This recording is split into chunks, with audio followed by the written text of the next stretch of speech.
Howdy, Patrick here. I have Cheetah Will View, and we are here for another adventure for the 31 Days of Halloween. All right. I believe this is day 7. I think it's day 7. Could be day 6. Could be day 8. You'll have to find out. Uh, so we are here to talk about a new movie for our 31 Days of Halloween. And inspired by my good friend Hobbs Horror, who recently reviewed a movie called Lady Frankenstein, I too decided to go into the public domain of multipania. Uh, this is horror cinema series. I decided to go there for an adventure in public domain goodness.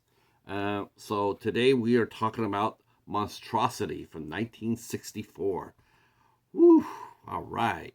Monstrosity was a 1963 American science fiction film that actually got released underneath 1963, but really didn't get even noticed at all until 1964, like 15 months after it got released. And someone like, "Oh, you released the movie? Okay."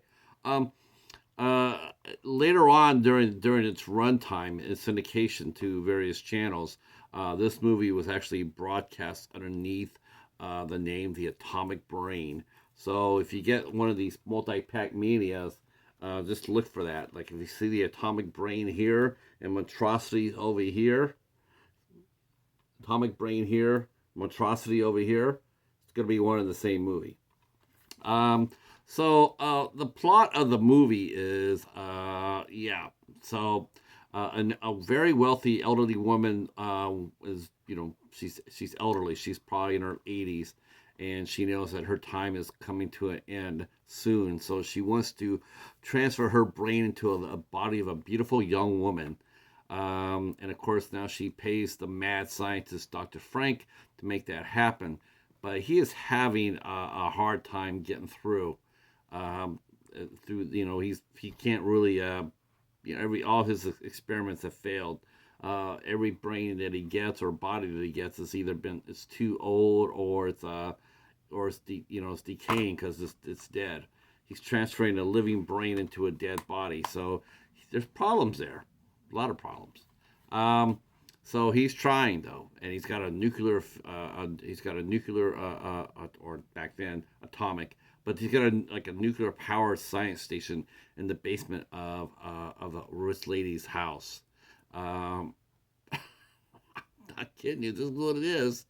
Uh, uh, so so Mrs. March is the one paying the bills, and so she's getting a little bit impatient, and because it keeps on failing.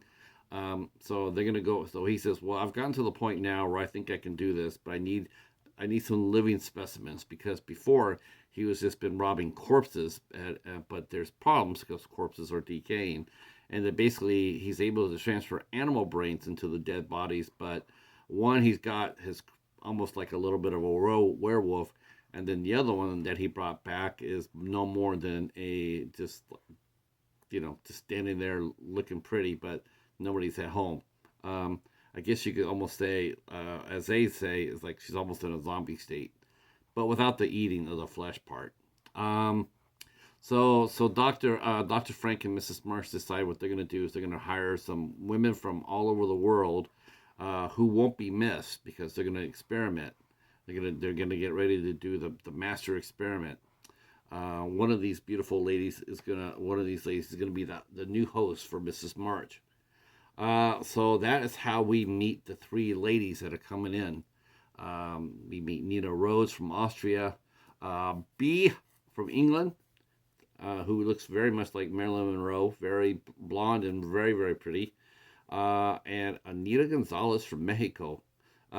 So they all get transported to Mrs. Marsh's mansion, where they suddenly, all three ladies decide, this is sort of creepy, and we're thinking maybe we might want to back out of this. We might give you notice, but but of course, Anita but Mrs. Marsh is offering them great deals of money, so they listen to what she has to say. And one of the things they do is they examine their bodies, and we find out that Anita is not gonna work out for Mrs. March because she has a mark on her back. So she's looking for the perfection. Of course, B is tall, blonde, and beautiful, and of course that's going to be the body that she's that's the one that Mrs. March wants, and they will keep Nina as a backup. So they go ahead and they arrange for uh, uh, uh, so they're going to arrange for Anita to stay in the basement and to give the other two girls fancy rooms. Of course, this isn't really uh, this is going to work out for Anita. She's going to get turned over to the doctor. The doctor's going to experiment on her to set up the final transfer for Mrs. March. You know, if everything goes well with Anita, then he'll be able to do this for Mrs. March. But the girls are taking they are uh, they know that the Nina and B don't know what happened to their friend Nina or Anita, so they're talking among each other, and they decide they need to get out of here. Uh, but when they when they go ahead and look for her, unfortunately, B runs across Mrs. March's cat, Xerxes, and Xerxes claws at B's face and takes out an eye. So she's blinded in one eye. So obviously, she is now no longer a candidate. Uh, so they're going to go ahead and that brings Nina it's going to be the test case. Even though Anita has still there, but she's been transformed, but she ends up getting killed. So Mrs. March is really unhappy when she finds out that B has lost an eye, so she's gonna have to settle for Nina. Um, so uh, uh, so what Dr. Frank does though is that he tricks Mrs. March and he transfers Xerxes' brain into Mrs. March's body. Mrs. March is now in Xerxes. So Xerxes, Mrs. March gets his revenge, and of course, basically, B tries to rescue Nina, but she dies in the attempt, and only one person makes it out, and that is Nina. And as Nina gets out, but as she escapes, lo and behold, we see the crazy Mrs. March still trapped in Xerxes' body, running after her. All right. Whew. The one thing I noticed right off the bat when I was doing my research about this movie is they have a narrator in this film, and this is what's really interesting about that. The film was actually directed by D. Dillman Jr. Um, or I mean, sorry, Joe Mazzucchelli, but the producer was Dean Dillman Jr. He produced the film. Dean Dillman actually had a younger brother who did the narration for the film, and that would be none other than Brad Dillman. Brad Dillman, who a fine character actor. You might remember seeing him on the Dirty Harry series, and also a very famous cult film called Bug, which is a tremendously eerie and scary movie about bugs that can spontaneously combust. Uh, so this movie is only an hour and 4 minutes long, but it's an interesting film. It has a lot to say to it. Actually, I mean, you know, the perception of what we deem as beautiful. Um, you know, what is beauty? Beauty in the eye of the beholder. You know, it's of course the mad scientist. You know, Dr. Frank, which is not a very hard pull to get from Dr. Frank to Dr. Frankenstein, since that's what he's doing. He's putting brains in living bodies. Um, it's all right, you know, for what it is. For back then, 1964, this is like one of the last gasps of his time as far as these low budget science fiction movies. You know, America was moving toward more sophisticated horror, more sophisticated science fiction by that time. Was only be, you know, not that far along, you know, before we would, you know, hit some really classic movies. Um, but this was all right. This is okay. This is worth a fast watch. at an hour and 4 minutes long. The acting was okay. It was cheesy.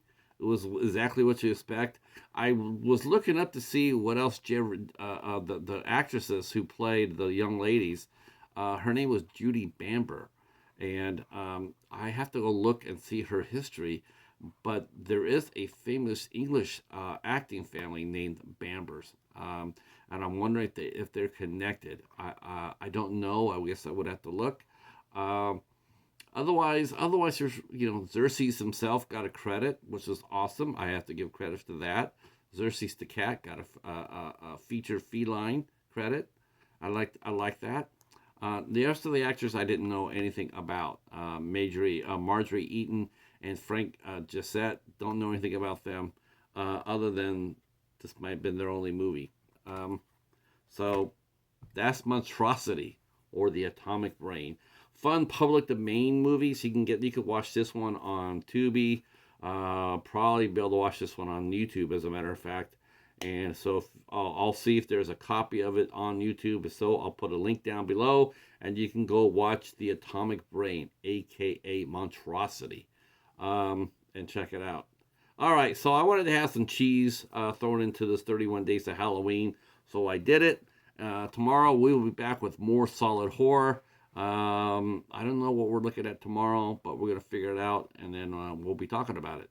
All right, you can get this. This was Echo Bridge, but it came out on Mill Creek as well. Anybody that, and you can be able to find this at any secondary market. Just type in the Atomic Brain, and there'll be a ton of multi-pack public domain. Uh, uh, this has been released dozens of times by various companies as a public domain. They've made their money off of it. All right, that's it for this one, and we will see you for the next one. If you're new to the channel, please consider giving us a sub, and we will talk to you soon. Peace.